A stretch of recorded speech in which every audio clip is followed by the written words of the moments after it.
bitches? What's going on, guys? Welcome to say everything everywhere. No, welcome to One Up Level Up Gaming. There you go. This is a gaming subject. Yes, welcome it to is. One Up Level Up Gaming. And I am joined today by No One Cares About Druckmann. Yes, hey, how you doing, everybody? How you doing? I was going to stand here and look like a jackass, so nobody take pictures of me, but it's okay. Oh shit! But that's a topic we're going to get into right after this one. Oh yeah. So today we are discussing the Hogwarts Legacy, the beauty of Hogwarts Legacy, because they have succeeded in selling over 22 million copies. 22 million copies. That's right. And how much did Baldur's Gate 3 sold for the year of 2023? How much? Baldur's Gate 3 sold. Hold on, let me Wait, Game of the Year? Yep, Mr. Game of the Year sold only. Wait, hold on. Let me give you the correct numbers. Watch it be like 10 million. So get this. Okay, so Baldur's Gate 3 sold 7.5 million copies. Are you kidding me? Nope. 7.5 million copies. Now, this is as of December 1st, 2023. So, what does that mean? That means that a certain game got robbed of Game of the Year, but a certain RPG got robbed of Game of the Year. Yep. Let me pull that up for you guys over here on the screen. Boy. Let's look at the statistics over here. Look at that. Baldur's Gate 3 sales could exceed 7.5 million copies, given that it was completed by 1.3 million players. Compared. Jesus. Compared to the 22 million copies sold. Wait. That is 22 million copies sold, right? And then what? And then this is December. Baldur's Gate 3 could exceed 7.5 million copies. Could exceed. Now let's see the statistical actual numbers. I just read it, so yeah. Jesus. So let's look at the actual statistical numbers. So let's see. Can you guys see it there? Yeah. Okay. Meanwhile, websites that track game ownerships on the PC store platform Steam have greatly varied estimates for Baldur's Gate 3 selling ranges between 5.46 million and 27.07 million copies. But within that's not that range. Yeah. It's not guaranteed. Yeah, it's not guaranteed. So they're not giving you the statistics of how much they're truly going. Turn-based game Baldur's Gate 3 sold 22 plus million copies versus Final Fantasy 16 4 million. Wow, really? Yeah, plus it didn't do well. I bet you when it comes on Steam, I think Final Fantasy 16 will do wonders. Oh, okay. It makes sense. That makes sense. So they're saying that it sold 22 plus million copies, but other places are saying that it sold in between that. Yeah. Yeah. So it's weird. It's a weird statistics to how they have it. Yeah. But it is confirmed that let me go to the next one. There you go. Let me drink some tea on that one. That's some tea right there. That's definitely tea worthy. But it is definitely confirmed that Hogwarts Legacy did sell over 22 million copies. Yep. So Warner Brothers execs brags it's the best-selling game of the year in the entire industry worldwide, and they have a right to say that. I mean, oh yeah, they really have a right to say that. I mean, they worked hard for it. They completely worked hard for it, and I enjoy it.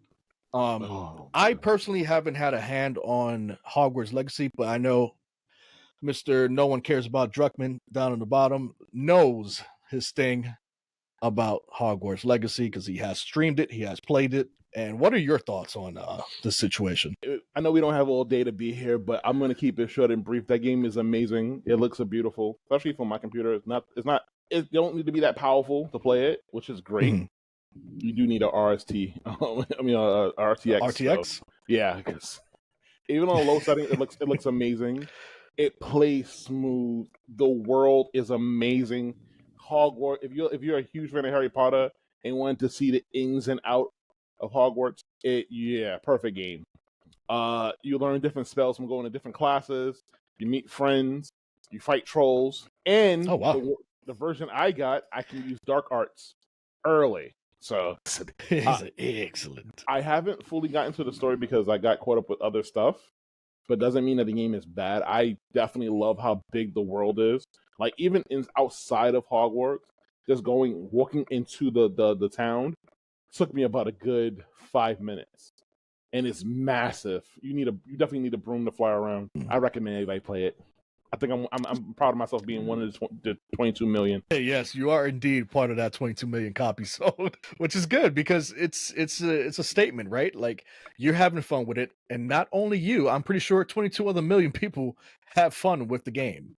This game was perceived as a very unique style, but because a lot of people wanted to shit on J.K. Rowling, a lot of people were like, "Ah, yeah, we're gonna shit on them," or people that said, "Oh, boycott this game," and they were like, "No, we're not boycotting this game. Fuck you. We're gonna play it regardless."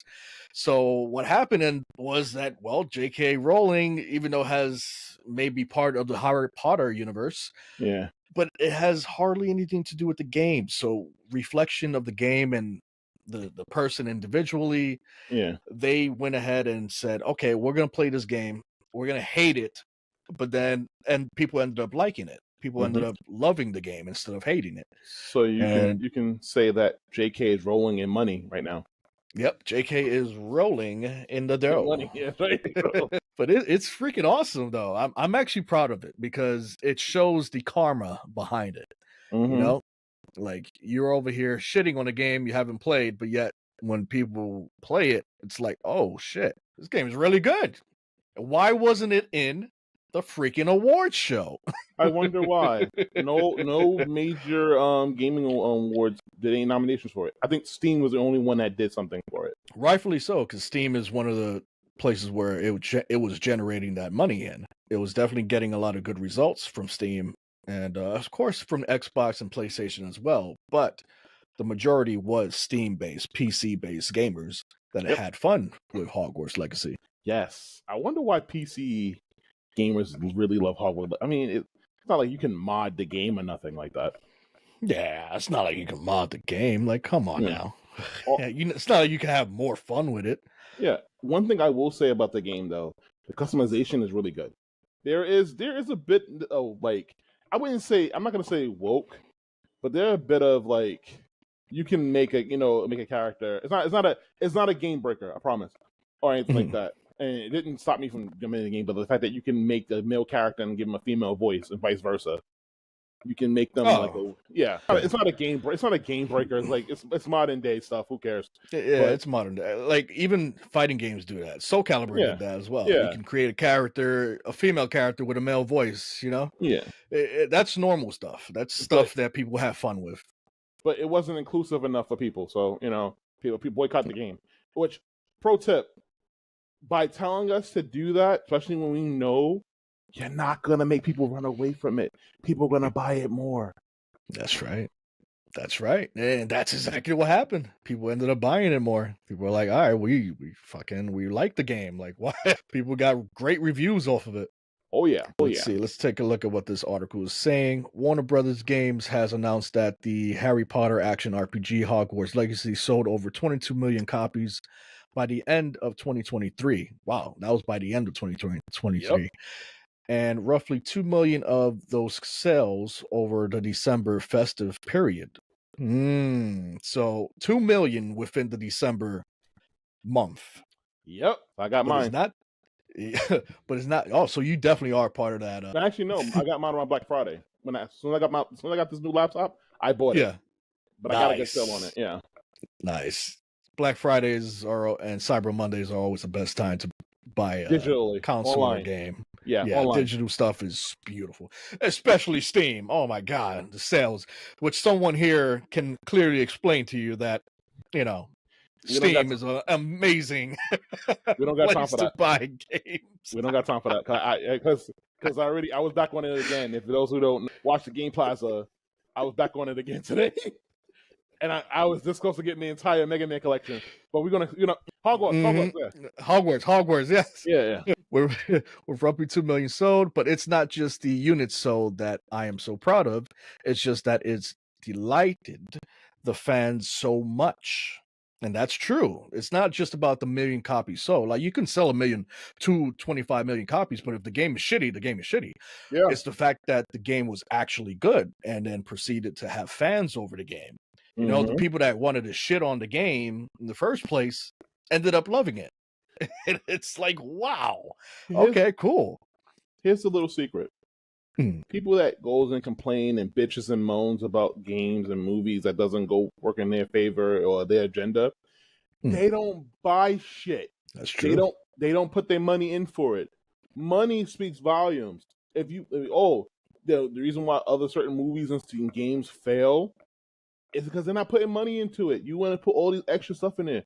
Once again, I mentioned it on one of the podcasts. Who talks about Alan Wake 2? Nope. Nobody. Crickets talk about Alan Wake 2. It won awards. It did this, but who's talking about that game? It game came out with like September. Yeah. It came out roughly 2 months before the awards. A month for awards. Yeah, you're right. Nobody's talking about it. Yeah. Hogwarts Legacy, people are still talking about it. Yep. And it came out in February. Okay, guys. It came out in February. People still Hogwarts Legacy. Before. Yeah, exactly. Hogwarts Legacy is February 22nd, I believe, that it came out of 2023. And then it has every right to win an award or at least be nominated because it was around long enough for people to play and be like, yeah, this deserves an award. Word of mouth. Yep. Word of mouth. That is so crazy to me. Haddon is possibly gushing about the game. It brought Harry Potter to life in a new way for gamers where they could be themselves in this world, in this story, says Haddad. And I think that's really why it resonated so well and remains the best-selling game of the year in the entire industry worldwide. That's a position that typically is held by one of these incumbents sequels games, and we're so proud that we've been able to break into the top ranks, which is true. Normally, a sequel would break a lot of records because if the first game is good, you're going to anticipate the second game. Yeah. And then with this one, it was a Hogwarts Legacy game where you can become, a Harry Potter or a sorceress or whatever you wanted to become with.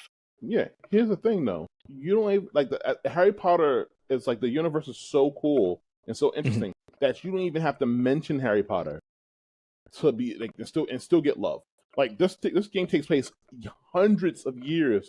Sorry, almost 100 years before Harry Potter was even a thought. Okay. So, it takes place 100 years, like in the 1800s. So your character is long dead by the time Harry comes around. Right.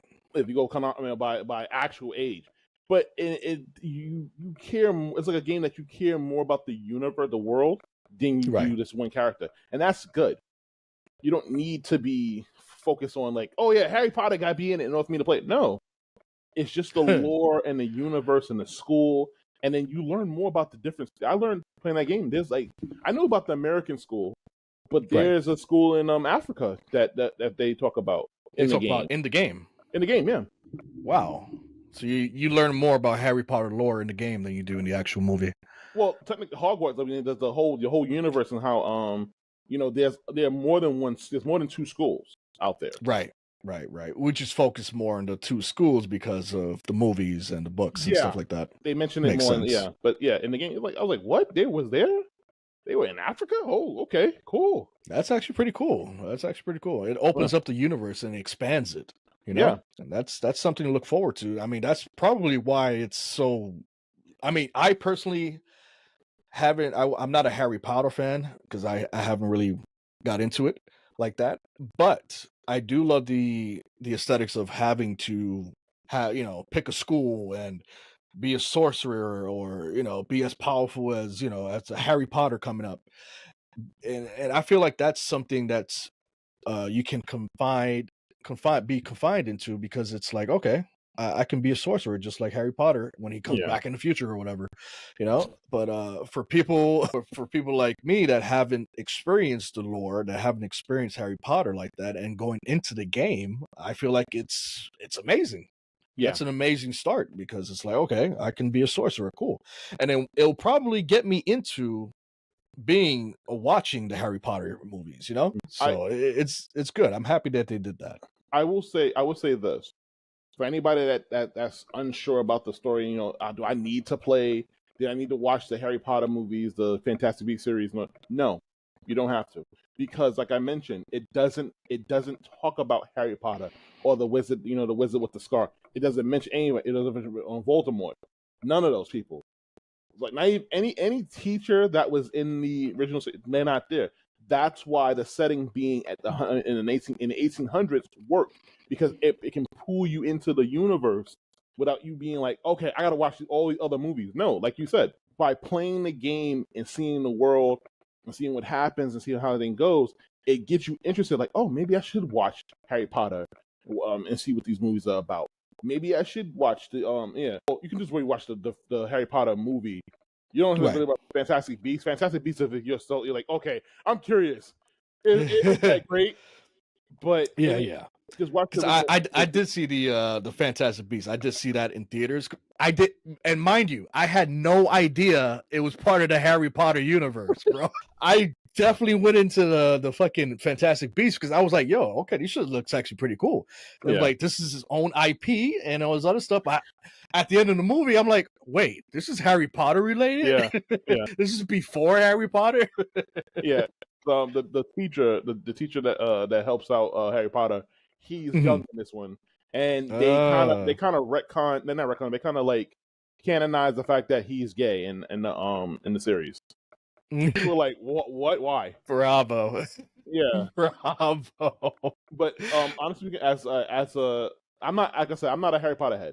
Like I'm into the series because my ex was into it and we watched it and everything like that. And I kind of like I stopped at a certain point, but I continued on. And when I finished it, I was like, oh, this is so good. This is so good. Because one thing, okay, not to sidetrack from what we're talking about here, but the thing about Harry Potter that makes it interesting is one of those movies that grows up with you. Each movie gets darker. The first movie starts light, colorful. You get introduced to the world, da da da. Right. But as you like, I'm not gonna spoil it, but you'll see how it gets darker every movie. Like not color wise, element wise, but story wise, right? Story wise, yeah. Like they dive into some real shit, and I'm telling you, about episode 7, you're gonna be in tears. Damn. Shit. Okay. Damn. Yep. Because that was the only thing I saw the first movie. And that was it. I didn't get to see any other movie after that. And take your time watching it. Don't get me wrong. I definitely love the aesthetics of the Harry Potter universe. Because every time I see something, like I go to Disney World and Disneyland and all this stuff, and I go into the rides, and I'm like still dumbfounded because I'm like, I don't know what the fuck is going on, but I like it. I understand. So I don't know what the fuck's going on, but I like it. So I just haven't had the chance to sit down and actually watch Harry Potter.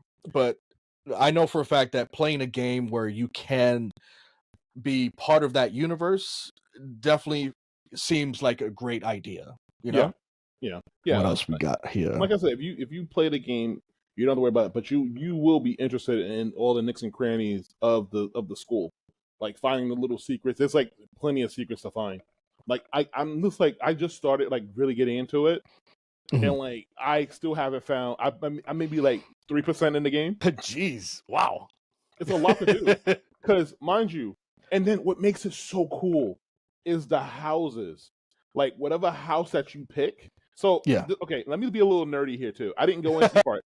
So if you are a huge fan of the Harry Potter series and you are part of the Pottermore thing, whatever house that you have in the Pottermore, like if you are Ravenclaw, Gryffindor, or Slytherin or Hufflepuff, whatever class you have there, you automatically get that as your character. So that sounds interesting. Everything, the animal that's supposed to assist you, the wand, all that comes with it, goes with you. So yeah, that's the shit that's awesome. And then the little details is the houses. When I first learned about the game, watching the trailers, they show what each house is like. It's not the same generic houses.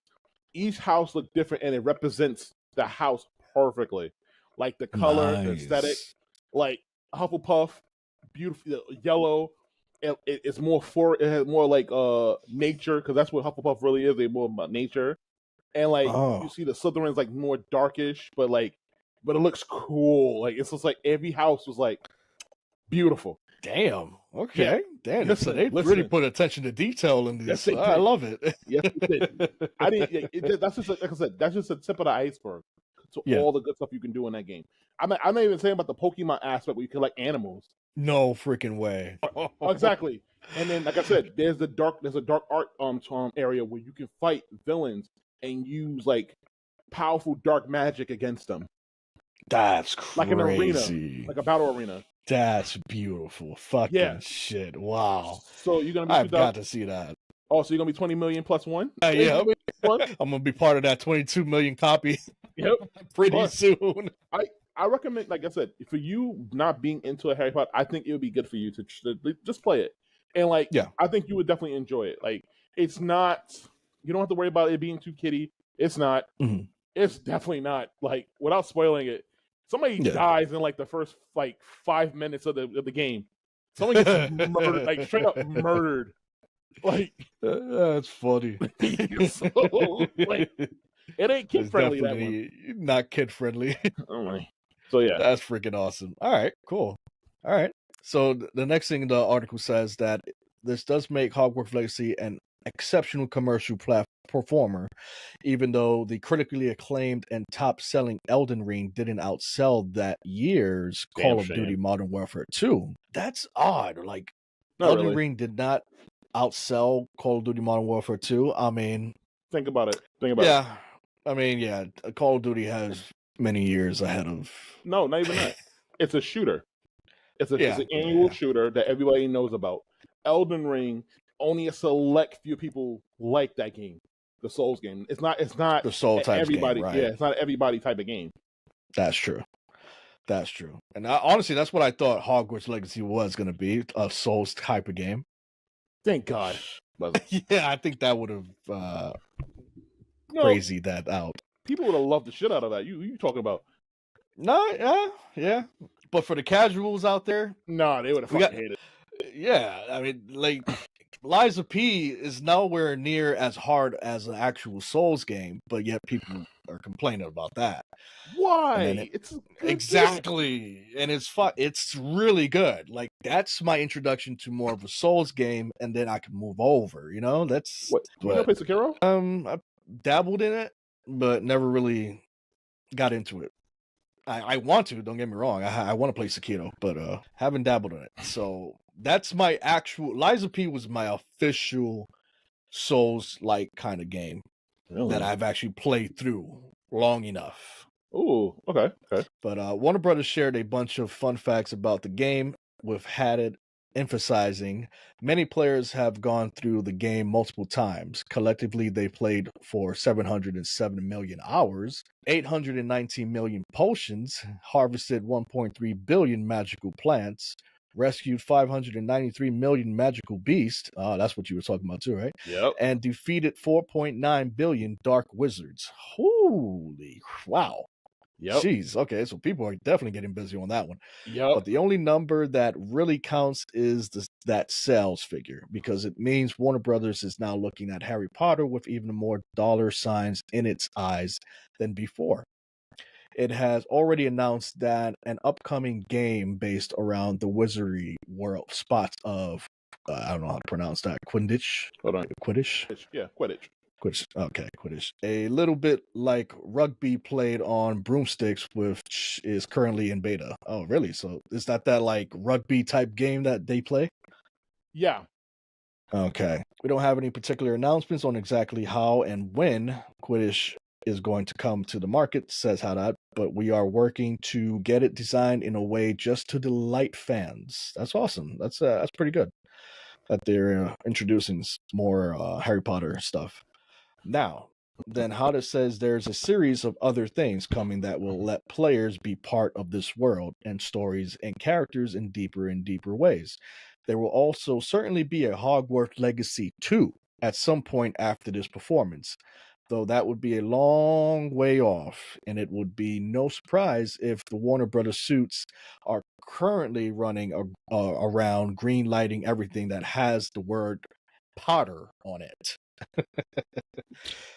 It would be interesting. Don't get me wrong. Hogwarts Legacy 2, it would urge me to play Hogwarts Legacy 1 because If my it did wallet is so next to well. me. Yep. Oh shit. And I had a bunch of more to say about franchises and people consuming content, but this has been Warner Brothers' game direction of travel for some time now. And yes, it's driven by the idea of live service offerings. One potentially interesting thing had it says though is about the keeping live games launch with new content and large launching new content. I'm not familiar with large launching, but presumably he just means like a big launch campaign. Warner Brother Games has said previously there are no plans for DLC or expansions with Hogwarts Legacy, which is pretty sad. But those sales figures and the length of time it will take to develop any sequel must have the executives licking their chops at the possibilities, which is true. They should consider it. I didn't know it didn't have DLCs. So you're talking about a game that has no DLC, sold over 22 million copies, and was the outselling game for 2023 in general, and it didn't have paid DLC. It didn't have anything like that to back it up. It's just a straightforward game.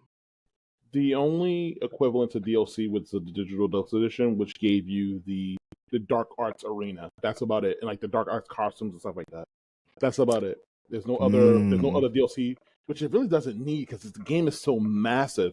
You don't need any DLC for it. Makes sense. It makes sense. Because a game so big like that, you're like, all right, what's the point of having DLC? Everything's still being explored. So PCG Reviews said Hogwarts Legacy is Harry Potter's Arkham Asylum moment and best video game this series has yet produced. Facts. Admittedly, most of the previous efforts were movie tie-ins, which is true. I did play the PlayStation 2 versions and PlayStation 3 games of Harry Potter, which were so freaking horrible. You want the Call of Duty? Yes.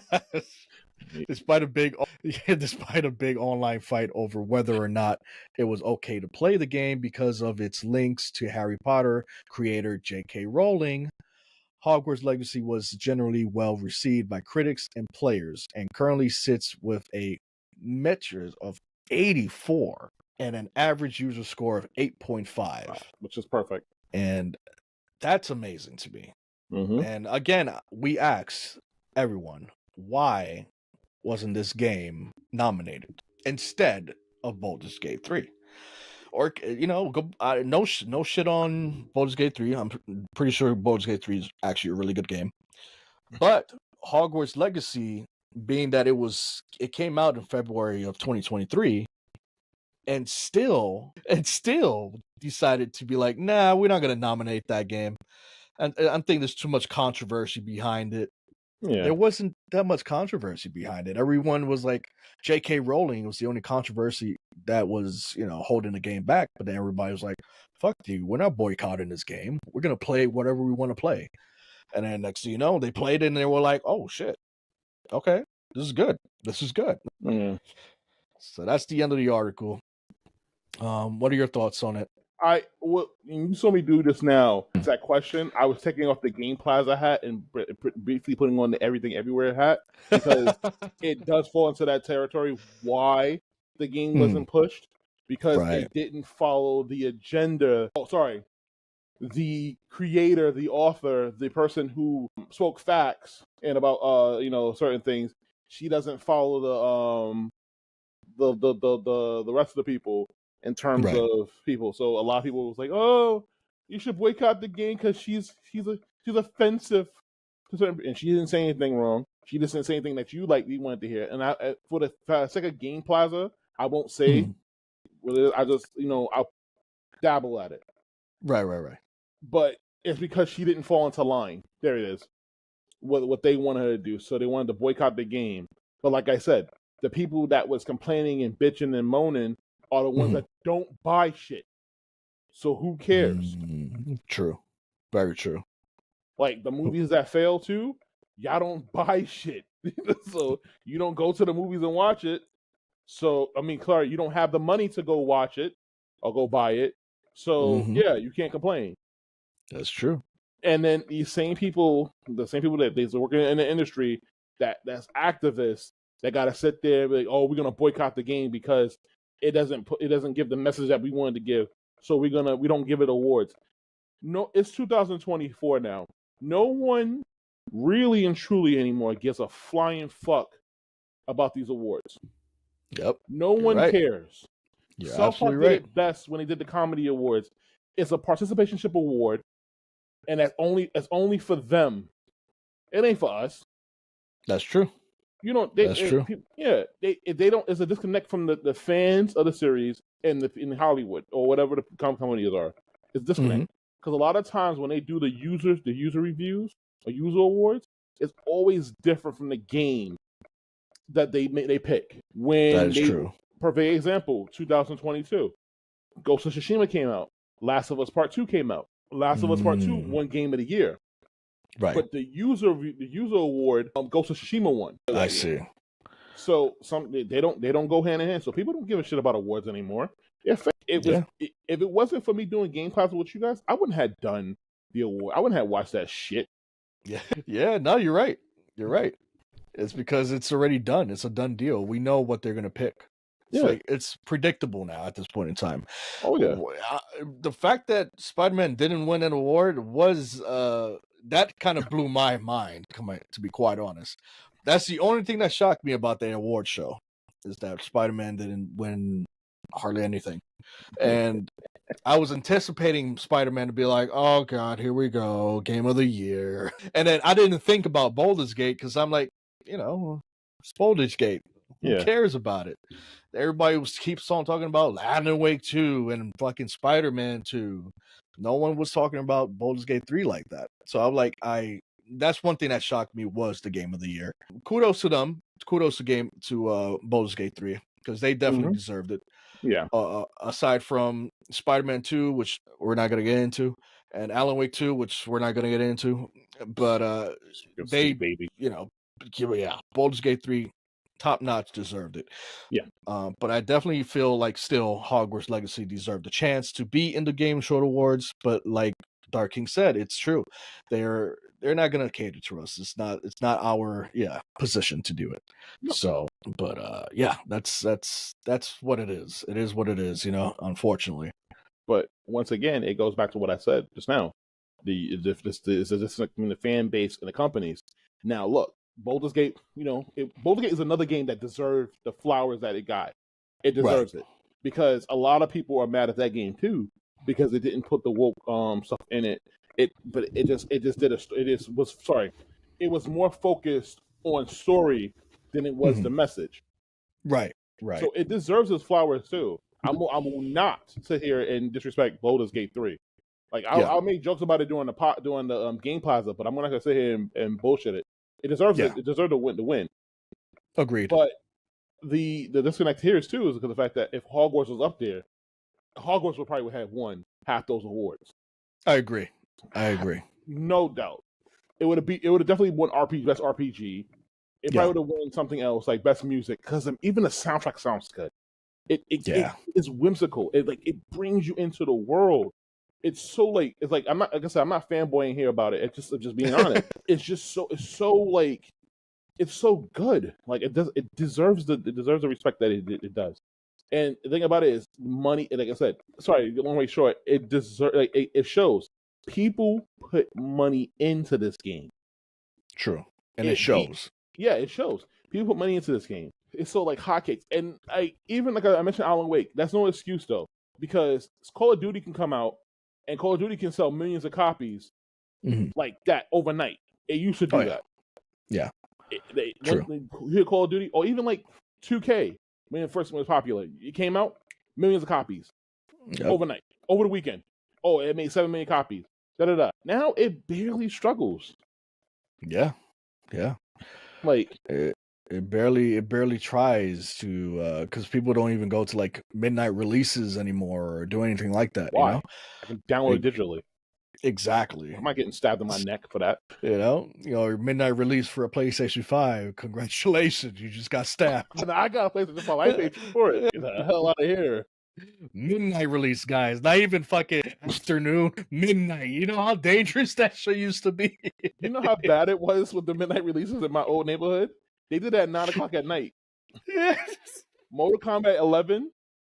When I got my 2 copies, they did it at like the only time I went out for a console was for my Switch, and luckily my GameStop was like about a block away, like about 3 blocks away from my house. Yeah. Like, but you talk about a brother running to the back to the house, because I had the Switch, Nintendo Switch. I had the gray one, and I had the big ass Zelda box for Breath of the Wild. Funny. So when I got the bag, I was like he's like I was every peak of the corner. I was like this. Like the king was like, my name is Barry Allen. And I'm the fattest ass alive. Like I was done, bro. Oh shit. Like, that's like I said, funny. my neighborhood was quiet though. That's the only good thing about it. Like I wasn't in Bed-Stuy. Like Canarsie is not that bad. Like in terms of like, especially where I was at, it was like Wally lit. You don't have to worry about somebody like. But now walking up the street to go to my old block, as long as you're not on Atlantic Avenue, you're good. Oh, even my old GameStop I used to work at, like the one on Fulton Street by Bedford-Stuyvesant. Oh my god! On the A train line? Are you kidding me? Yep. I remember those days. I'm calling Uber. Hell no. Oh my god. Yeah, mine was fairly close. Like other than that, hell no. No, you don't go for a midnight release on a console. Fuck out of here. Hell no. Unless you got a car, you're crazy. And even that, so you better have that car locked once you step out, because those motherfuckers would be coming into that car waiting for you. It's like the episode of South Park where they were fighting over. It was an episode where they were fighting over energy drinks. And one of them had a whole ton of them, and said, "Yeah, Mom, stop the car! Like a car!" Yeah, that's how it's going. Oh hell yeah, agreed. Yeah, so midnight release is not a fun thing to go to. When I used to work for them, I used to hate it. I bet. I freaking bet. I know. I can imagine. It's crazy because I used to always want to work at GameStop. Before I started working at Amazon, I always wanted to work at GameStop. But oh yeah, that's everything everywhere topic. That's everything everywhere topic. Yes. I'll give you all the dirt. Like I'll tell you how that's I got an everything too. Everywhere topic. Goddamn. Oh shit. Okay. You know what? We might do an everything everywhere topic later. Yeah. Hogwarts Legacy definitely deserves the 22 million copies sold, and I'm excited for them because it shows that the agenda didn't work. No. The agenda didn't work. And just because J.K. Rowling was involved with Harry Potter doesn't mean that you can't enjoy a game. Yeah. Yeah. I got something funny to tell you when we finish this video. Oh, shoot. But yes, guys. Yeah. Anything else you want to throw in, or? Oh, yeah. We definitely got to talk about this. This is a Game Plaza Plus. I love my username. Oh, yeah. No one cares about Druckmann.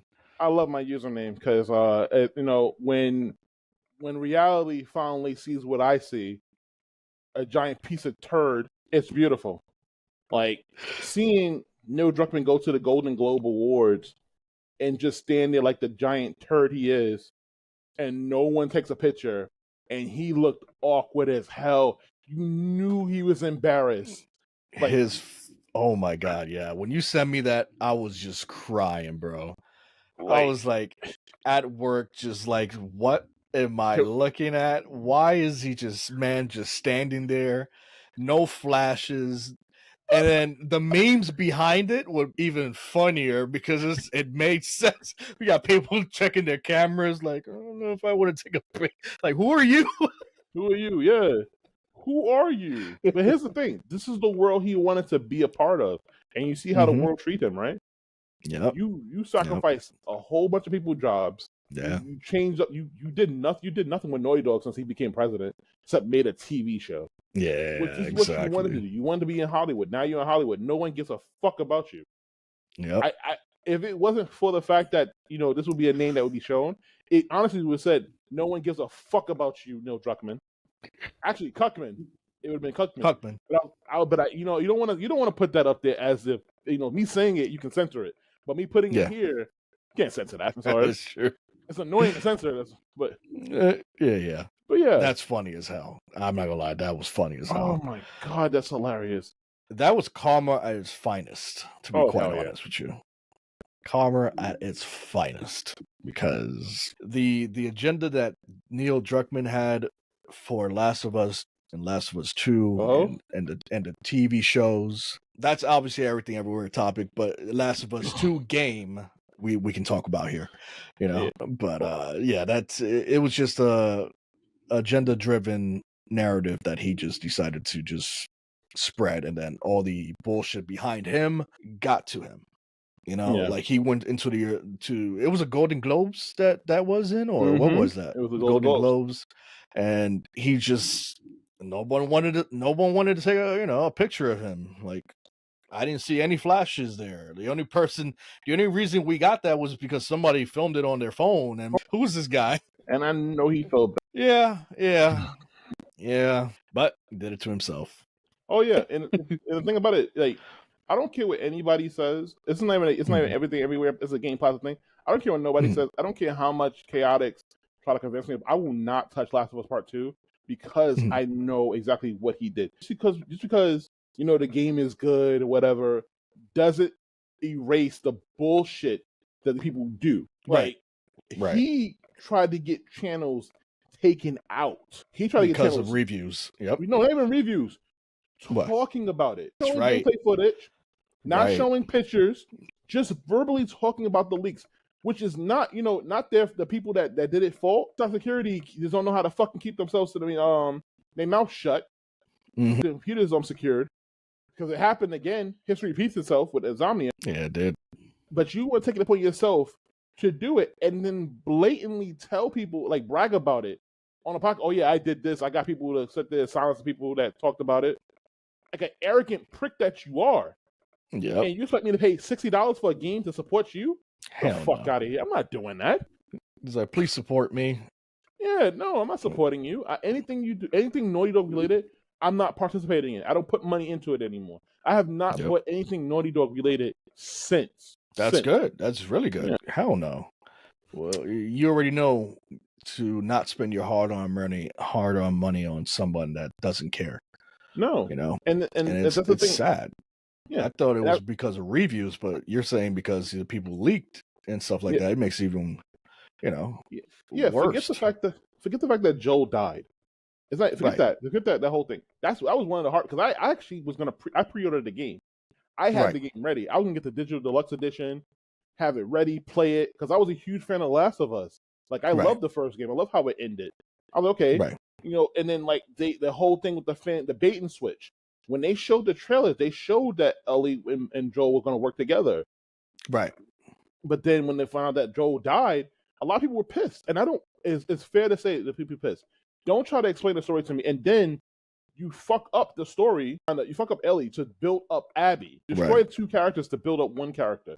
I don't like that. And in storytelling. I hate that. Don't destroy the original characters to build up. Now, when Nova said, and Chaos said a long time ago when we had the podcast, made sense. Joel did all these things. It was going to be some repercussions coming back to him. That's fine. But the way he got killed off was so just like, whatever. Like, okay. And he got spit on. And it's just like, just for shock value. Like he didn't do anything in the first game. Like he was a random NPC. Yeah, there you go. Yeah, I'm not gonna lie. Like I haven't played Last of Us 1 nor 2, but I do know of the story, and obviously because a lot of people post up, and from the story perspective, I can see why people would be fucking angry as hell when Last of Us 2 came out and they killed Joel off like that, because it's taking one of your favorite characters that you played with in one, and then just spitting on them. Yeah, like it's like fucking taking your favorite character in any other series, and then here comes another person in part 2 and says, "Nah, he ain't shit. Step over. You're playing with me now." They didn't do that with Uncharted 4 much, but they kind of downplayed his character. The fact that Uncharted 4 got changed up. The brother was supposed to be more of a villain. The fact that he's supposed to have a son. Yeah, he's supposed to have a son. They changed it to a daughter. They changed a lot of stuff. It wasn't the original idea. Oh yeah, that's why Uncharted 4 suck at me. It's mediocre. And then Nadine was such a Mary Sue. Like, no get back, no nothing. Every time you saw Nadine in that game, she whipped your ass. Like, that's no crazy. counter, no nothing. fucking like 100 pounds soaking wet can't take on 2 guys that throw her around. I don't care how good your martial arts is. I don't care how good your martial arts is. If 2 guys is trying to fight you at the same time, ain't no fucking way you gonna get the unscathed. Yeah, true. That's true. No way. You may be able to defeat them, but ain't no way you get through that unscathed. Yep. I'm like, get out of here. Please stop. And that's in a video game, guys. Yes. That's in a video game. But it's whatever. But on Last of Us, you know, I don't support it because of them, because of the Druckmann, and because of like, you know, the actions that he took. He got people fired. Yeah. He got people like he got like one person that was one of the writers for Uncharted, the original writer, got her fired. Wow. So he can take over the story thing to push Last of Us, and he is creatively bankrupt because that's the only thing he has. And to bring it back to numbers sales, what I heard, and this is I mean, I'm gonna say the same thing like the person I learned information from, take it with a grain of salt. The amount of sales that The Last of Us Part 2 got was a quarter of what the original game made. Wow. So Jesus. So yeah, that's why he's doing all these remakes. Like nobody's gonna buy that. I don't know if it came out already, but nobody's gonna buy that remaster of Part 2.